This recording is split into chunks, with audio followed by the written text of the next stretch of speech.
Hi viewers, in this video I will show you how to install N8N on AWS so you can automate your workflows efficiently. Start by logging in to your AWS management console and navigating to the EC2 dashboard. Launch a new instance using the Ubuntu Server 20.04 LTS AMI. Choose an instance type. T2 Micro works fine for testing. Configure instance settings, add storage if needed, and make sure to allow HTTP, HTTPS, and SSH in your security group. Once your instance is running, connect via SSH, update your packages using sudo apt update. Then install node.js, npm, and any required dependency.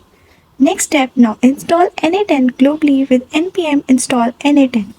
To keep it running in the background, use pm2 and start NTN using either N8N start or pm2 start N8N. For public access and better security, set up a reverse proxy with nginx and secure it with an SSL certificate from Let's Encrypt.